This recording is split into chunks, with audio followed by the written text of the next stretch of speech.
Hi, I'm John Resnikoff from University Archives, and today we're going to talk about an interesting aspect of my field, and that is facsimiles. I've talked to you in the past about forgeries, and forgeries are something that's created with malice. They're created to fool the collector. Whereas a facsimile is something that's printed or generated by the person in order to save that person the trouble of having to sign their name thousands or tens of thousands of times. Unfortunately, sometimes facsimiles make their way into the market and are sold by unscrupulous vendors as the real thing. And I'm going to talk to you about how to protect yourself. What I like to point out is something that I call a bicolor facsimile, which are particularly dangerous. So you could see that the blue is quite a different shade than the blue of the signature, and it looks like he really signed it. It really looks like ink. Now, one way to determine that this is not pen on paper would be to actually take the item, turn it over, and run your finger across the back to see if any pressure has created any indentation on the signature. And right here, I feel nothing. So here's another Kennedy facsimile that's bicolor. It's a White House card, and it has raised print here, you could feel it, and it has, "With best wishes, John F. Kennedy, President of the United States," underneath. So you have the blue White House and the black printing, not writing.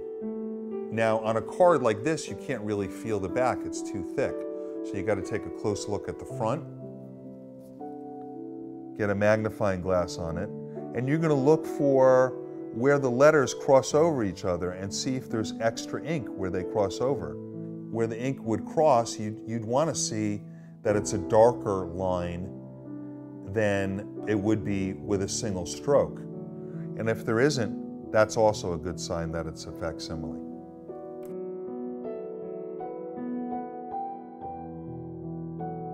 One of the guides for me in determining that an Einstein is a facsimile is often the color of the blue ink isn't really blue, it's kind of like an aqua. And in this case, if you looked at it really close, you could see that there's no variation at all between the pressure.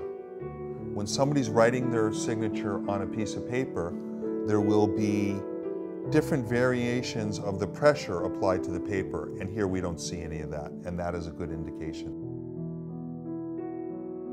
Another way to determine whether something is a facsimile or not is to take two that are in question, and if they match exactly, then you know what you have there is a facsimile, because nobody can write their name or a sentence the same way twice. So if one matches another example, you know you have a facsimile. So facsimiles are often easier to catch if you do a little research, because if you even put into Google the text of a letter and you find one that's exactly the same, you know what you have is a facsimile. There is a website, the Manuscript Society, that lists all the facsimiles that they have in their records, and that's a good starting spot if you suspect what you have is a facsimile. This is a Jimmy Carter letter that looks all handwritten. The first clue you'd have that this is a facsimile is 2 members of Congress. That's a lot of members. So he'd have to write this how many times, handwritten? Take up a lot of time for a president, wouldn't you think?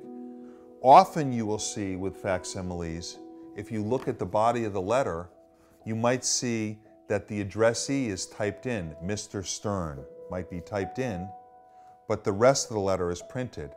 And who the letter is addressed to looks a little bit different than the body of the letter. That's a good tip that you have a form letter that's a facsimile. Here are a couple of my favorite facsimiles, and they actually have value and are collectible. And this is a very, very clever facsimile in that they actually printed the staining on the paper. They printed what the watermark would look like. They printed the docketing, and even where the folds are on the paper, they printed the toning. They did a really good job. And luckily, they printed on the back that it's a facsimile. They weren't trying to fool anybody. But then again, I've seen these in frames selling for $10,000 or $20,000, and an unsuspecting buyer might get duped on something like this. I've even seen where a seller will somehow try to eradicate the spot where it says it's a facsimile, or even burn it off, again to try to fool the unsuspecting buyer.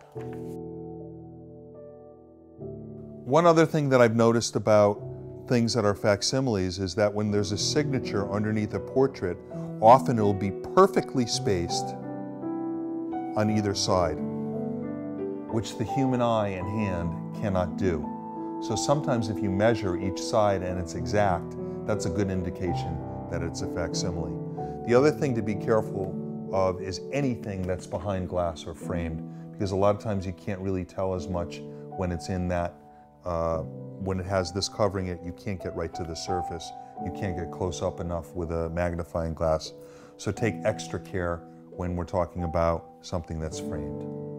The moral of the story is caveat emptor.